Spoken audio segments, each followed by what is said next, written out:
Oh, hi there. Welcome to Geektopia Island. My name is William, and welcome back to Cardwell's Cauldron. Last week I displayed a deck called Phantom Spellbook. My invention here.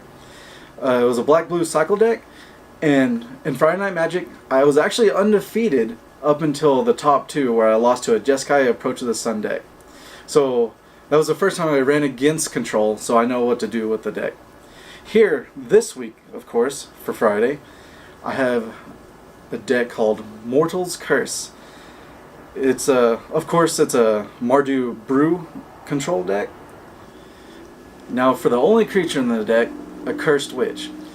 It's a 4-drop, 3 colors, 1 black. 4/2 basic is the attacking power, but it does have some things attached to it here. Spells your opponent's cast to target Accursed Witch cost 1 less, and when it dies, you flip it and curse the target player. The curse is called Infectious Curse. With that, you enchant the player, and spells that you target the opponent actually cost 1 less for you, which is actually a slight current thing throughout the deck. And at the beginning of enchanted player's upkeep, which is your opponent, they lose 1 life and you gain 1. Now, we'll go to the spells here. Now with the next card, Abrade. It's a 2-drop, 1 colorless, 1 red. It deals 3 damage to target creature, or destroys target artifact. Extremely good. It helps you out through the whole deck. Everyone knows what this does, and it does a lot of damage. The next card, Cut to Ribbons. It's a split card. The first part is Cut. 1 colorless, 1 red, deal 4 damage to target creature. Of course, this is a control deck, so early game control is perfect. But what really helps is Ribbons towards the end game here. 2 black and X. You pay X and your opponent loses X life. Not deals damage, but loses X life. Basically, you will be wanting to control the whole board until the end game, where you use this card and the card coming up. And how you control that board is the next card, Fumigate, which is a 3 of. 3 colorless, 2 white, destroy all creatures on the board, and you gain 1 life for each creature. It'll help sustain from all the early damage you'll be receiving. Next card, it's only a 2 of. We have some in the board though. It's called Torment of Hailfire. Now this card got very popular when it was released. It's 2 black and X. It is a sorcery. It says repeat the following process X times. Each opponent loses 3 life unless they sacrifice a non-land permanent or discard a card. Definitely, this is one of the winning conditions here. You control the board with the planeswalkers, the spells, and then in game you just make them decide what they have left, which is probably nothing in their hand or on the field. Alright, next we'll go to the enchantment. It is an enchantment heavy deck. It's called Authority of the Consuls. It's a 1 white enchantment. Creatures come into play tapped that your opponent controls, and you gain 1 life. Offsets, zombies, kitty cats, mono red. It just helps a lot throughout the whole game. And most people don't like it main board, but in this deck it's perfect. Next enchantment that we have here is Trespasser's Curse. 1 colorless, 1 black. It's a enchant player. Whenever an enchanted player plays a creature, comes in the battlefield, they lose 1 life and you gain 1 life. We have 4 of these in the deck. They will help you get through the game. The next enchantment that we have in the deck is a 4-drop.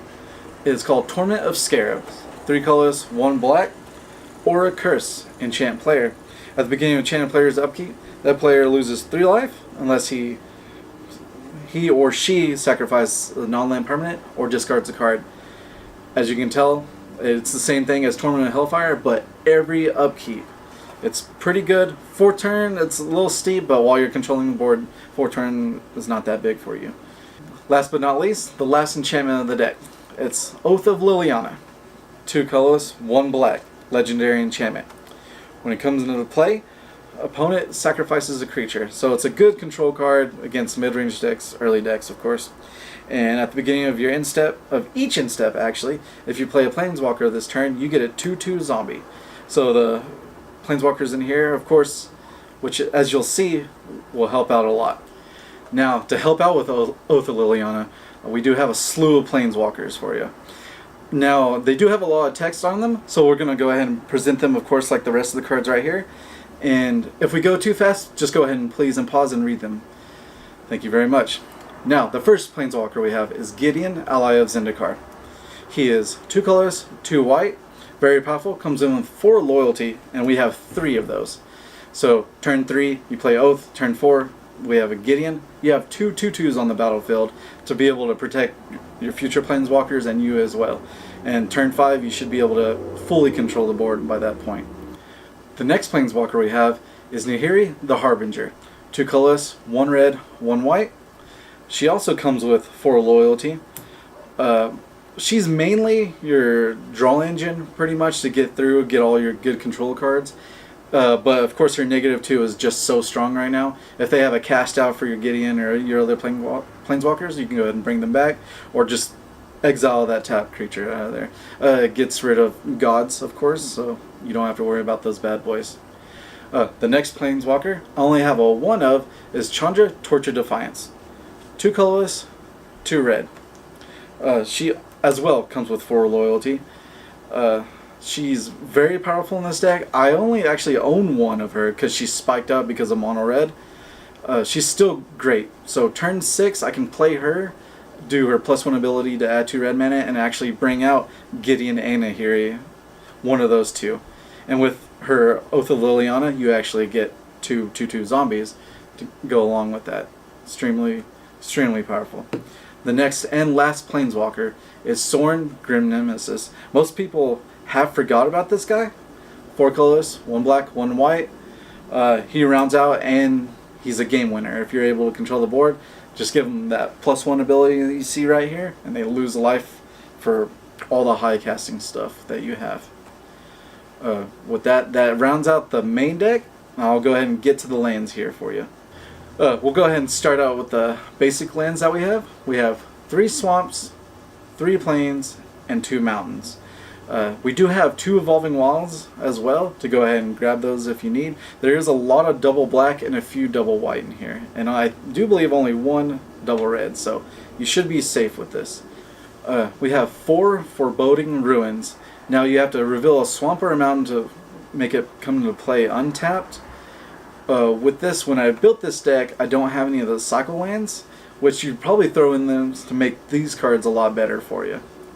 Now, the next card is Inspiring Vantage. It is the red-white, most people call them lazy lands, spring lands. I'm not sure exactly what the full name of it is called, but red-white comes into play if you have 3 or less on the lands on the battlefield. Really good for your early start for Authority of the Council. The next land is a 2 of. It is Smoldering Marsh. They do count as a swamp and a mountain, and most of the time you'll have less basics probably on the field, so they will come into play tapped. The last multicolor lands that we have is Concealed Courtyard. We have 4 of right here. It is like Inspiring Vantage, but with black and white. You have 3 or less lands on the battlefield, you play it untapped. It really helps, of course, getting the Authority of the Councils out and Trespasser's Curse as fast as possible. You want those out first. That rounds out about the 60 card deck, the basic 60 card deck that we have. And now we'll go ahead and get to the sideboard here, the 15 card sideboard. Right now we're actually just filling out, making most of the 3 ofs in the deck a 4 of. The first one is Fumigate, of course, as you can see. We just got 1 in the sideboard, completing out the playset. The next one is Torment of Hailfire. We only have 1 more, making it 3. I feel like this would be a good addition just for if you're facing control, to have a 3 of. The next one is Transgress the Mind. 1 colorless, 1 black. I do have this in the other Phantom Spellbook card that I did last time.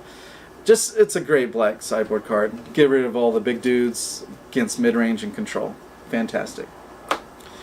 The next one, though, is a creature. It's 3 of them, and it's Dream Stealer. 2 colors, 1 black. He is a 1/2 with Menace, and whenever he hits an opponent, they discard card equal to the amount of damage he deals.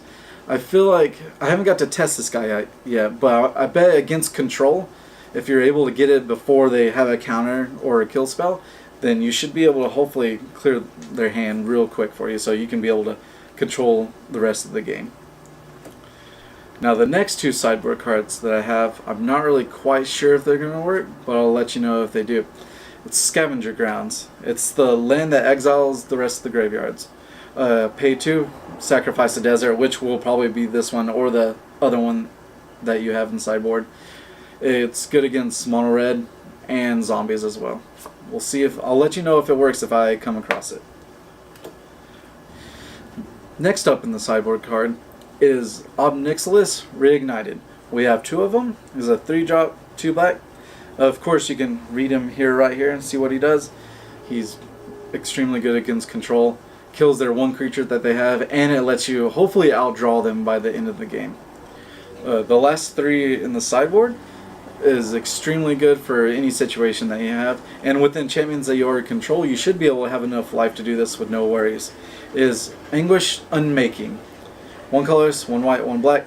Exile target non-land permanent. You lose 3 life. You don't care about that. Gets rid of gods, enchantments, artifacts, anything that you need. Thank you for joining us today. I hope you enjoyed this deck tech of Mortal's Curse. Again, I will be playing it this Friday Night Magic, and I'll let you know next week on the next episode of Cardwell's Cauldrons how I did and what I played against. Go ahead and comment down below for which colors you would like me to go ahead and brew next week. Like the video, subscribe to our channel to keep up to date, and also follow us on social media. Again, this is Geektopia Island. My name is William, and thank you again for joining Cardwell's Cauldron. Good day.